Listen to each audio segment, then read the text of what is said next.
Hello and welcome to The Cultured Bumpkin. This is chapter 24 of Treasure Island by Robert Louis Stevenson.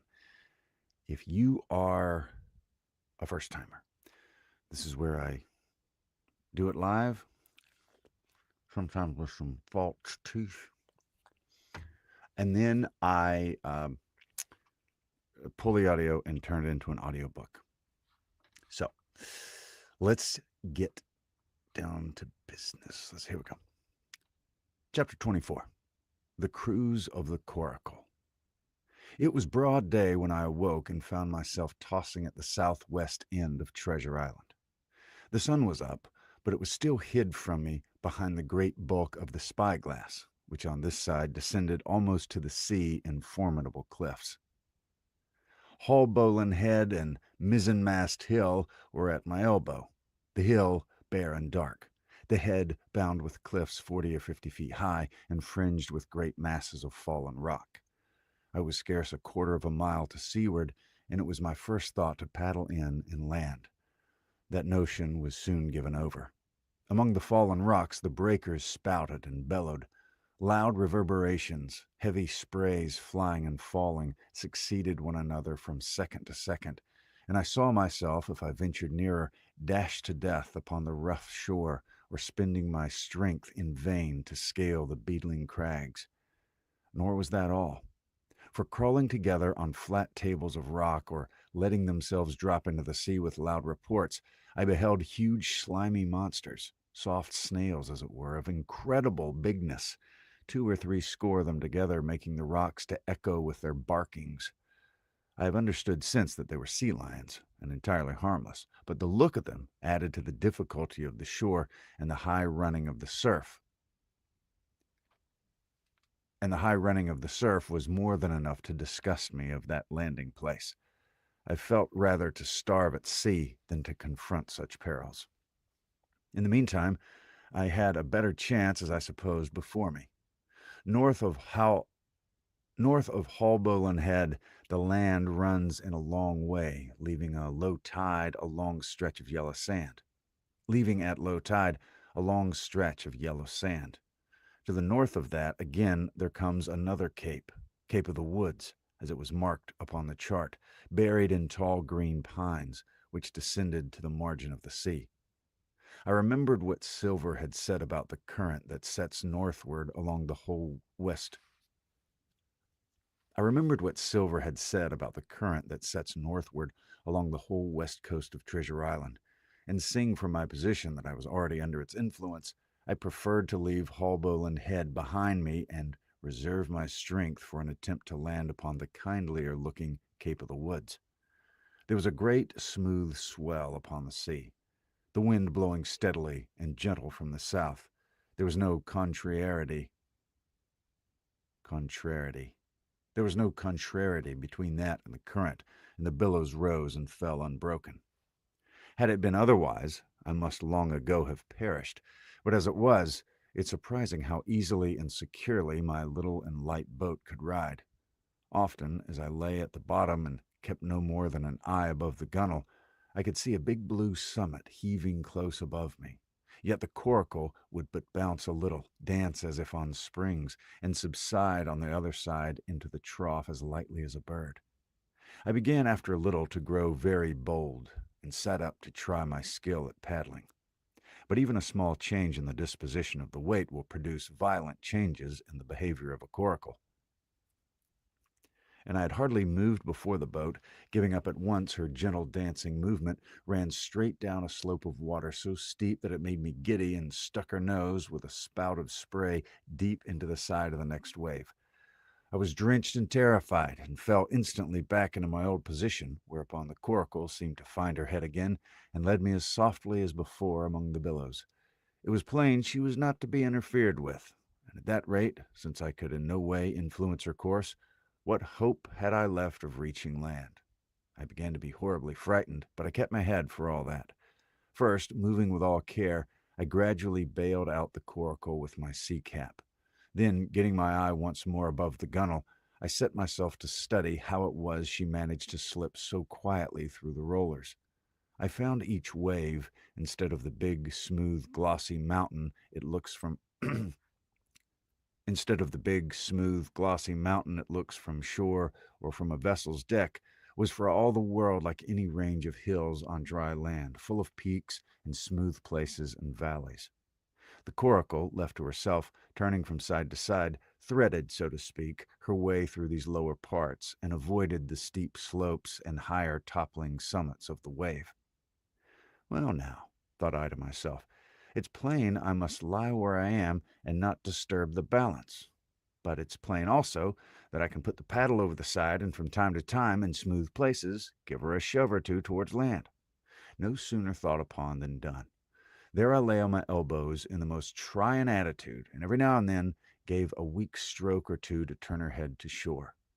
It was a very tiring and slow work, yet I did visibly gain ground, and as we drew near the Cape of the Woods, though I saw I must infallibly miss that point, I still had made some 100 yards of east. I had still made some 100 yards of easting. I was indeed close in.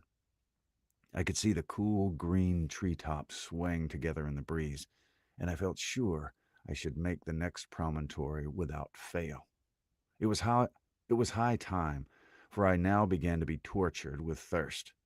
The glow of the sun from above, its thousand-fold reflection from the waves, the sea water that fell and dried upon me, caking my very lips with salt, combined to make my throat burn and my brain ache. The sight of the trees, so near at hand, had almost made me sick with longing, but the current had soon carried me past the point, and as the next reach of sea opened out, I beheld a sight that changed the nature of my thoughts. Right in front of me, not half a mile away, I beheld the Hispaniola under sail. I made sure, of course, that I should be taken. But I was so distressed for want of water that I scarce knew whether to be glad or sorry at the thought, and long before I had come to a conclusion, surprise had taken entire possession of my mind, and I could do nothing but stare and wonder.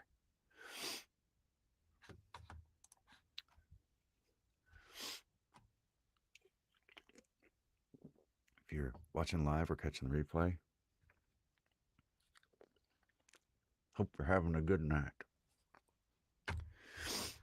Enough of that, back to the thing. The Hispaniola was under her mainsail and two jibs, and the beautiful white canvas shone in the sun like snow or silver. When I first sighted her, all her sails were drawn. She was lying a course about northwest, and I presumed the men on board were going round the island on their way back to the anchorage. Presently she began to fetch more and more to the westward, so that I thought they had sighted me and were going about in chase. At last, however, she fell right into the wind's eye, was taken dead aback, and stood there a while helpless, with her sails shivering. Clumsy fellows, said I. They must be still drunk as owls, and I thought how Captain Smollett would have set 'em skipping. Meanwhile, the schooner gradually fell off and filled again upon another tack, sailed swiftly for a minute or two, and brought up once more dead in the wind's eye. Again and again this was repeated. To and fro, up and down, north, south, east, and west, the Hispaniola sailed by swoops and dashes, and at each repetition ended as she had begun, with idly flapping canvas. It became plain to me that nobody was steering, and if so, where were the men? Either they were dead drunk or had deserted her, I thought, and perhaps if I could get on board, I might return the vessel to her captain. The current was bearing a coracle and schooner southward at an equal rate. As for the latter's sailing, it was so wild and intermittent, and she hung each time so long in irons, that she certainly gained nothing, if she did not even lose. If only I dared to sit up and paddle, I made sure I could overhaul her. The scheme had an air of adventure that inspired me, and the thought of the water breaker beside the fore companion doubled my growing courage. Up I got, was welcomed almost instantly by another cloud of spray, but this time stuck to my purpose and set myself with all my strength and caution to paddle after the unsteered Hispaniola. Once I steered a sea so heavy that I had to stop and bail, with my heart fluttering like a bird. But gradually I got into the way of the thing and guided my coracle among the waves, with only now and then a blow upon her bows and a dash of foam in my face. I was now gaining rapidly on the schooner. I could see the brass glisten on the tiller as it banged about, and still no soul appeared on her decks. I could not choose but to suppose she was deserted. It's a typo. Uh, I could not I could not but choose to suppose she was deserted. If not, the men were lying drunk below, where I might batten them down, perhaps, and do what I chose with the ship. For some time she had been doing the worst thing possible for me, standing still. She headed nearly due south, yawing, of course, all the time. Each time she fell off, her sails partly filled, and these brought her in a moment right to the wind again. I have said this is the worst thing possible for me, for helpless as she looked in this situation, with the canvas cracking like cannon and the blocks trundling and banging on the deck, she still continued to run away from me, not only with the speed of the current, but by the whole amount of her leeway, which was naturally great. But now at last I had my chance. The breeze fell for some seconds, very low, and the current gradually turning her, the Hispaniola revolved slowly round her center, and at last presented me her stern, with the cabin windows still gaping open, and the lamp over the table still burning on into the day. The mainsail hung drooped like a banner. She was stock still but for the current. For the last little while I had even lost, but now redoubling my efforts, I began once more to overhaul the chase. I was not 100 yards from her when the wind came again in a clap. She filled on the port tack and was off again, stooping and skimming like a swallow. My first impulse was one of despair, but my second was towards joy. Round she came till she was broadside on me, round still till she had covered half and then 2/3 and then 3/4 of the distance that separated us. I could see the waves boiling white under her forefoot. Immensely tall she looked to me from my low station in the coracle. And then all of a sudden I began to comprehend. I had scarce time to think, scarce time to act and save myself. I was on the summit of one swell when the schooner came stooping over the next.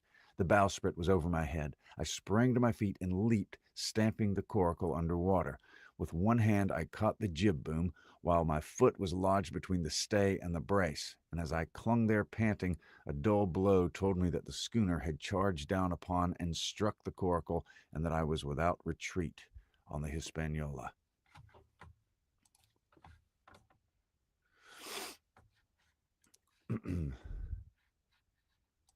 Chapter 25.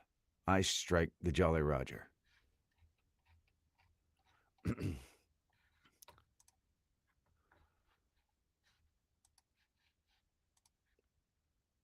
I had scarce gained a position on the bowsprit when the flying jib flapped and filled upon the other tack with a report like a gun.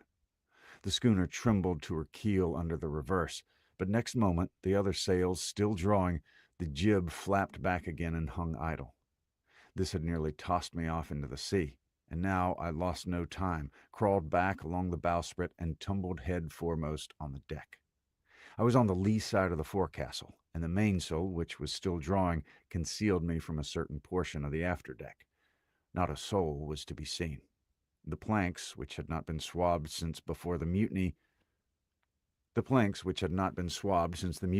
bore the print of many feet, and an empty bottle, broken by the neck, tumbled to and fro like a live thing in the scuppers. Suddenly the Hispaniola came right into the wind. The jibs behind me cracked aloud. The rudder slammed to. The whole ship gave a sickening heave and shudder, and at the same moment the main boom swung inboard, the sheet groaning in the blocks, and showed me the lee afterdeck. There were 2 watchmen, sure enough, red cap on his back as stiff as a handspike, with his arms stretched out like those of a crucifix, and his teeth showing through his open lips. His real hands propped against the bulwarks, his chin on his chest, his hands lying open before him on the deck, his face as white under its tan as a tallow candle.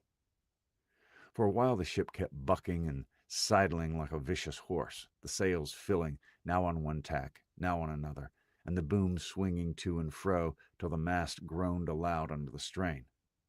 Now and again, too, there would come a cloud of light. Now and again, too, there would come a cloud of light sprays over the bulwark, and a heavy blow of the ship's bows against the swell. So much heavier weather was made of it by this great rigged ship than by my homemade lopsided coracle now gone to the bottom of the sea. At every jump of the schooner, Redcap slipped to and fro, but, what was ghastly to behold, neither his attitude nor his fixed teeth disclosing grin was any way disturbed by this rough usage.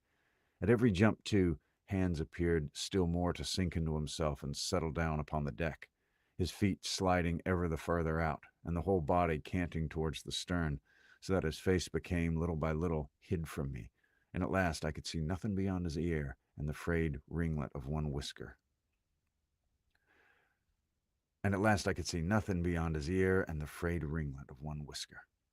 At the same time, I observed around both of them splashes of dark blood upon the planks, and began to feel that they had killed each other in their and began to feel sure that they had killed each other in their drunken wrath. While I was thus looking and wondering, in a calm moment, when the ship was still, Israel Hands turned partly round, and with a low moan writhed himself back in the position to which I had seen him in first.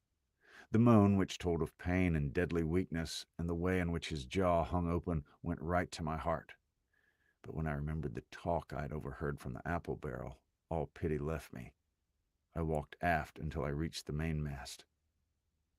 "Come aboard, Mr. Hands," I said ironically. He rolled his eyes round heavily, but he was too far gone to express surprise. All he could do was to utter one word: "Brandy." It occurred to me there was no time to lose, and dodging the boom as it once more lurched across the deck, I slipped aft and down the companion stairs into the cabin. It was such a scene of confusion as you can hardly fancy. All the lock-fast places had been broken open in quest of the chart. The floor was thick with mud, where ruffians had sat down to drink or consult after wading in the marshes round their camp. The bulkheads, all painted in clear white and beaded round with gilt, bore a pattern of dirty hands.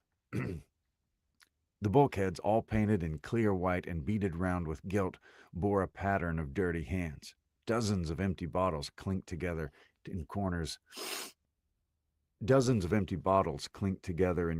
to the rolling of the ship. One of the doctor's medical books lay open on the table, half of the leaves gutted out, I suppose, for pipe lights. In the midst of all this, the lamp still cast a smoky glow, obscure and brown as umber. I went into the cellar.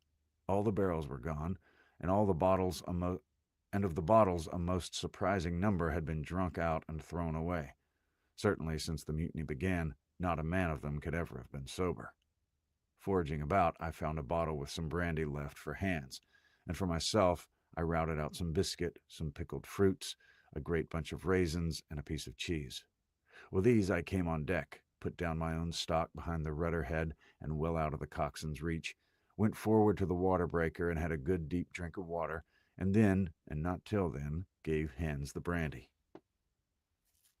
He must have drunk a gill before he took the bottle from his mouth.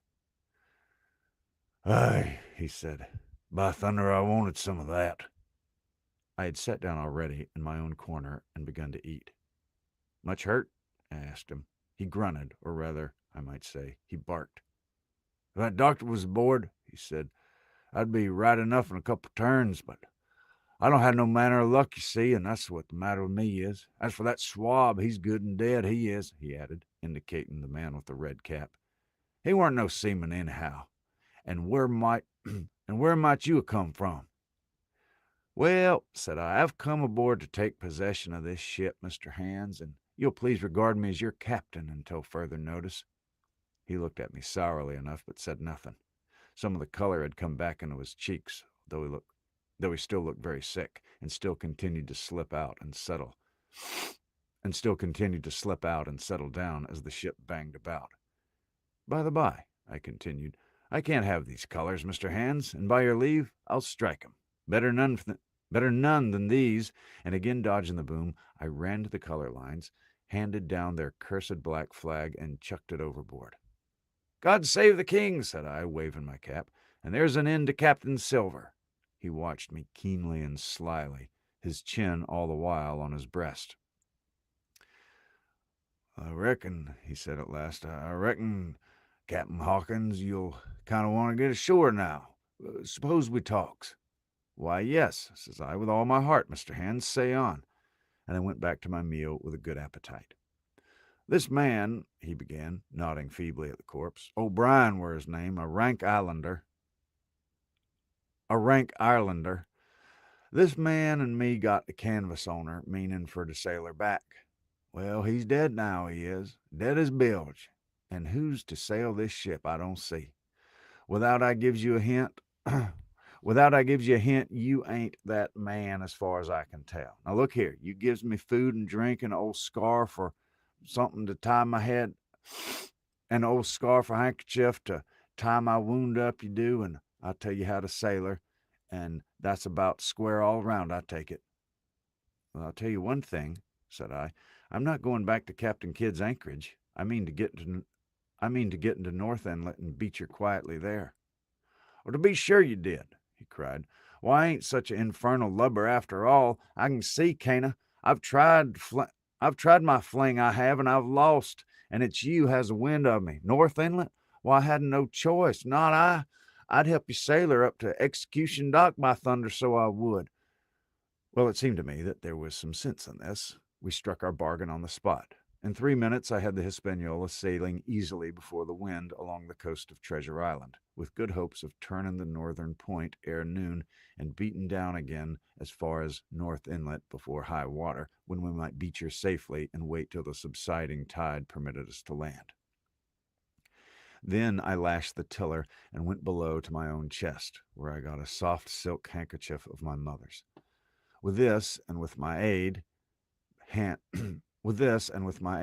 Hands bound up the great bleeding stab he had received in the thigh, and after he had eaten a little and had a swallow or two more of the brandy, he began to pick up visibly, sat straighter up, spoke louder and clearer, and looked in every way another man.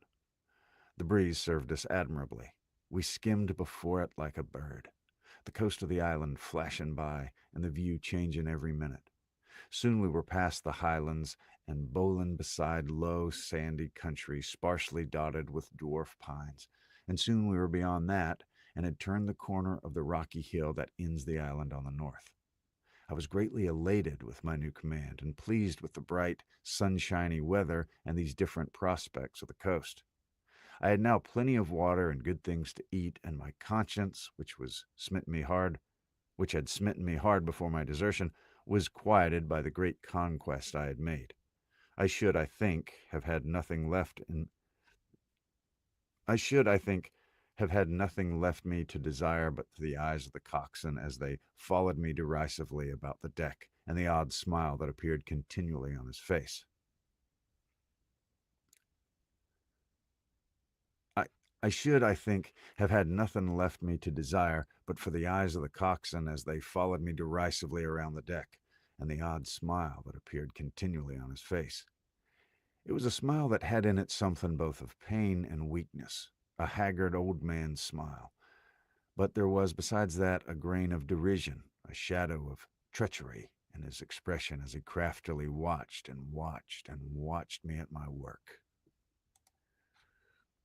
That was chapter 25. All right, well, it is getting about that time of the year where even at almost midnight, it is hot as blazes in here. So I think I'm going to call it a night before my camera overheats. And I overheat. So thank you very much for watching.